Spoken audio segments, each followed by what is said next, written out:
Topic है three phase system. अब ये समझना पड़ेगा कि ये थ्री फेज सिस्टम होता क्या है। सिंगल फेज सिस्टम, जैसे आपके घरों में मीटर लगे होंगे, तो मीटर में अगर आपके यहाँ एक कटआउट लगा हुआ है तो एक कटआउट लगने का मतलब है कि आपके घर पे सिंगल फेज सिस्टम है। अगर दो कटआउट लगे हैं तो इसका मतलब है टू फेज सिस्टम है, और तीन कटआउट लगे हैं तो इसका मतलब है थ्री फेज सिस्टम। तो थ्री फेज सिस्टम अगर है आपके घर में तो तीन कटआउट लगे होंगे। तो थ्री फेज सिस्टम होता क्या है ये, और थ्री फेज सिस्टम क्यों यूज़ किया जा सकता है।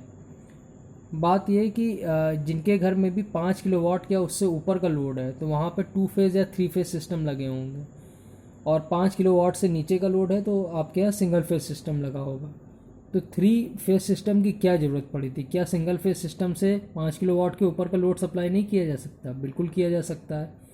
तो सिंगल फेज सिस्टम से आप चाहे जितना आप जो वायर्स ले रहे हैं उसको थिक बना लीजिए, और आप चाहे जितना लोड आप उससे ट्रांस लोड को सप्लाई कर सकते हैं। मतलब आप 10 किलोवाट के या 100 किलोवाट आप ट्रांसमिट कर सकते हैं सिंगल फेज सिस्टम से। लेकिन थ्री फेज सिस्टम फिर क्यों बनाया गया? और थ्री फेज सिस्टम अगर बनाया गया तो इसका मतलब है कि उसके कुछ एडवांटेजेस होंगे। थ्री वायर से क्यों, जब एक वही चीज़ वही करंट हम सिंगल वायर से सप्लाई कर सकते हैं तो थ्री वायर से सप्लाई करने की क्या ज़रूरत थी? और ये फेज सिस्टम क्या मतलब होता है, इसकी भी बात समझनी पड़ेगी। तो हमने क्या किया है कि जो इंटरनेशनल कन्वेंशन है उसके हिसाब से ये देखिए, तीन वायर्स तीन वायर्स हमने लिए हैं। तो तीन वायर्स में आप देख सकते हैं रेड, येलो और ब्लू। ये इंटरनेशनल कन्वेंशन है कि जब भी तीन कलर की वायर्स हम लोग लेते हैं थ्री फेज सिस्टम के लिए तो रेड, येलो और ब्लू। तो फेज सिस्टम में क्या किया जाता है, तो इसमें तीन वोल्टेजेस सप्लाई होते हैं तीन अलग अलग वायर में, और तीन करंट सप्लाई होते हैं तीन वायर्स में। तो वोल्टेजेस और करंट जो सप्लाई होते हैं उनमें आपने पोलर फॉर्म पढ़ा है। पोलर फॉर्म में मैग्नीट्यूड एंगल होता है, आर एंगल फाई लिखा जाता है। तो आर, यहाँ पे आर एंगल फाई इस तरीके से लिखा जाता है। तो आर जो है ये मैग्नीट्यूड रिप्रेजेंट करता है, और फाई जो है वो एंगल रिप्रेजेंट करता है। तो आर आर एंगल फाई जो है इसका आर मैग्नीट्यूड और फाई एंगल। तो जो भी वोल्टेजेस में आर, वाई और बी में सप्लाई किए जा रहे होंगे उनमें उनका सबका आर जो है हम लोग वो सेम रखते हैं, और फाई को चेंज करते हैं। हमें मालूम है एक सर्कल में 360 डिग्री होते हैं, तो जो अवेलेबल फिर उसके बाद 360 डिग्री के बाद वही एंगल्स रिपीट होना स्टार्ट कर देते हैं। तो फाई एंगल जो है 360 को अगर तीन फेजेस में डिवाइड करेंगे तो 360/3 कितना होता है? 360/3 यानी ये हुआ 120 डिग्री। तो 120 डिग्री एंगल पे जो है 120 डिग्री एंगल पे हम तीनों फेजेस को रखेंगे। मतलब अगर इसका एंगल हम लेंगे, कोई भी मैग्नीट्यूड मान लीजिए, वोल्टेज का मैग्नीट्यूड मान लीजिए 10 है, तो 10 एंगल 0 अगर ये होगा तो ये 10 एंगल 120 होगा, और ये 10 एंगल 240 डिग्री होगा। यानी तीन फेजेस में हम इस तरीके से वोल्टेजेस लेंगे, और इसी तरीके से करंट भी हो जाएंगे इन तीनों फेजेस में। तो तीनों फेजेस में वोल्टेजेस और करंट्स का मैग्नीट्यूड सेम होगा, और एंगल में इतना डिफरेंस होगा। एंगल ये सिमेट्री बनाने के लिए हम ऐसा करते हैं, 360 डिग्री को तीन हिस्सों में डिवाइड करते हैं। तो अब थ्री फेज सिस्टम के क्या एडवांटेजेस होते हैं, थ्री फेज सिस्टम में क्यों स्विच किया गया, ये देख लेते हैं। कि देखिए ये कोर्स में नहीं है लेकिन मैं बता दे रहा हूँ क्योंकि ये समझने के लिए ज़रूरी है। थ्री फेज सिस्टम का ये एडवांटेज है कि कोई भी अगर आप मशीन ले लेंगे तो 1.5 गुना ज़्यादा आउटपुट देगा। मतलब कि आप मान लीजिए 10 किलोवाट एक सिंगल फेज मोटर को सप्लाई कर रहे हैं, और 10 किलोवाट आप थ्री फेज मोटर को सप्लाई दे रहे हैं, तो थ्री फेज मोटर जो है वो 1.5 गुना ज़्यादा आउटपुट देगा सिंगल फेज सिस्टम की मोटर से। तो ये सबसे पहला फ़ायदा है।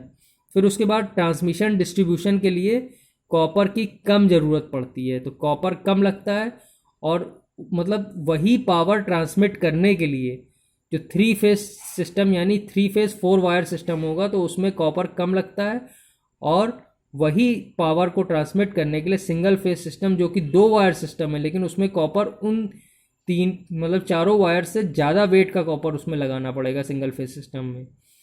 तो ये भी सिंगल फेज का नुकसान है। फिर उसके बाद rotating magnetic field three phase system से आसानी से प्रोड्यूस हो सकती है, और मोटर इसकी वजह से सेल्फ स्टार्टिंग हो जाती हैं।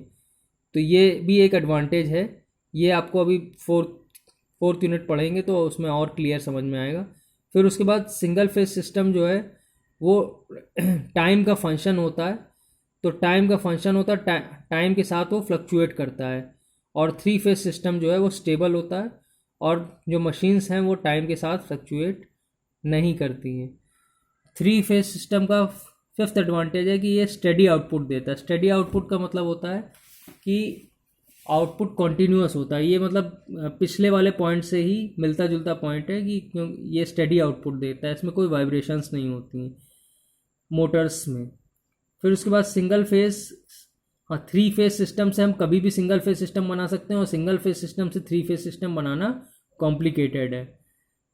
फिर उसके बाद पावर फैक्टर जो है वो सिंगल फेज सिस्टम मोटर का पुअर होता है और थ्री फेज मोटर का बेटर होता है। फिर उसके बाद सिंगल फेज सिस्टम जो है रेक्टिफायर्स, जब भी हमें डीसी में कन्वर्ट करना होता है, डीसी आउटपुट चाहिए होता है, तो रेक्टिफायर्स और इस टाइप की मशीन्स में जो है वो थ्री फेज सिस्टम ज़्यादा प्योर डीसी देता है rather than single phase system. तो ये सब एडवांटेजेस हैं थ्री फेज सिस्टम के, इसीलिए हमने थ्री फेज सिस्टम जहाँ पे भी ज़्यादा पावर की ज़रूरत होती है वहाँ पे इंडस्ट्रीज़ में भी थ्री फेज पावर ही सप्लाई की जाती है, और मैक्सिमम इंडस्ट्रीज में थ्री फेज पावर सप्लाई की जाती है। और यह पावर जहाँ पे भी जिन बड़े घरों में ज़्यादा पावर की रिक्वायरमेंट होती है वहाँ पे भी थ्री फेज सप्लाई किया जाता है। तो थ्री फेज सिस्टम में इतना आपको समझ में आ गया होगा कि ये तीन कलर से रिप्रेजेंट किया जाता है, रेड, ब्लू और ग्रीन। जो ये इंटरनेशनल कन्वेंशन है, इनको हम कैपिटल लेटर आर, वाई और बी से रिप्रेजेंट करते हैं। R for red, Y for yellow, B for blue. इन वायर्स में हम क्या करते हैं, इक्वल मैग्नीट्यूड का वोल्टेज सप्लाई करते हैं और इक्वल फ्रीक्वेंसी भी सप्लाई होती है। मतलब जो मैग्नीट्यूड और फ्रीक्वेंसी है वोल्टेजेस की वो सेम होती है, लेकिन उनके बीच में जो फेज़ एंगल है वो 120 डिग्री का फेज़ एंगल होता है, ताकि सिमेट्री मेंटेन हो। अब हम जो वोल्टेजेस हम सप्लाई कर रहे हैं उनको हम बोल रहे हैं ई आर, ई वाई और E B. E R, E Y और ई बी जो है वो तीन फेजेस को रिप्रेजेंट कर रहे हैं। अब देखिए एक हमने डायग्राम बनाया, इस डायग्राम को समझिएगा, ये ज़्यादा क्लियर डायग्राम है, इसको ध्यान से देखिए। तो इसमें हमने क्या किया है कि इक्वेशंस जो तीन फेज सिस्टम की बनेंगी, ये देखिए पहले को अगर हम 0 डिग्री फेज एंगल मान लें तो ये हो जाएगा E M sine omega T plus minus, मतलब हमने 0 डिग्री फेज एंगल ले लिया, तो ये स्टैंडर्ड इक्वेशन है E M sine omega T plus minus five को हमने 0 डिग्री ले लिया। सेकेंड में देखिए ई वाई जो है इसमें हमने क्या किया है कि E M sine omega T minus 120 लिया है, तो हमने 120 डिग्री का एंगल, वही हमने 120 डिग्री का अंतर सब में कर दिया।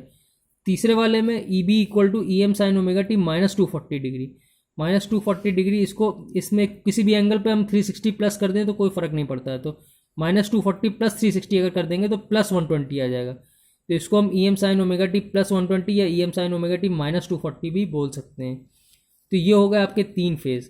अब इन तीन फेजेस का अगर आप वो फेज़र डायग्राम बनाएंगे तो फेज़र डायग्राम कैसे बनेगा, ई आर जो है वो 0 डिग्री एंगल पे है, ठीक है।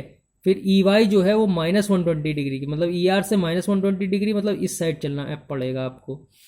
फिर उसके बाद ये तीसरा है E M sine omega T minus 240 या E M sine omega T plus 120, तो प्लस 120 मतलब आपको इस साइड पॉजिटिव साइड चलना पड़ेगा, यहाँ 120 डिग्री एंगल यहाँ पे आप चलेंगे तो ये ई बी मिल जाएगा। इस तरीके से ई आर, ई बी और ई वाई में तीनों में 120 डिग्री का एंगल आपको मिल जाएगा। अब इसी का ग्राफिकल डायग्राम बनाते हैं। तो ग्राफिकल डायग्राम कैसे बनेगा इसको ध्यान दीजिएगा, हमने तीन अलग अलग कलर्स का इसमें यूज़ किया गया है, तो ध्यान दीजिए। फर्स्ट ये देखिए पहले हमने बनाया ये इस इक्वेशन के हिसाब से E M sine omega T, ये नॉर्मल साइन वेव बनेगी। नॉर्मल साइन वेव जो 90 डिग्री पे मैक्स 0 से स्टार्ट होती है, 90 डिग्री पे मैक्सिमम पे जाती है, 180 पे 0 पे जाती है, फिर उसके बाद 270 पे मिनिमम पे जाती है, फिर 360 पे, फिर 0 पे। ये इस तरीके से नॉर्मल साइन वेव आप बना देंगे। फिर उसके बाद सेकंड साइन वेव जो है वो E M sine omega T minus 120, मतलब हमने पहले क्या किया, पहले पूरा स्केल बना लिया, स्केल बनाया, यहाँ ई एम लिख दिया, यहाँ पे वोल्टेज है, और ये आपका ये जो एक्सिस है ये आपका ओमेगा टी एक्सिस है, ये वाला एक्सिस कौन सा है, ओमेगा टी एक्सिस, ठीक है।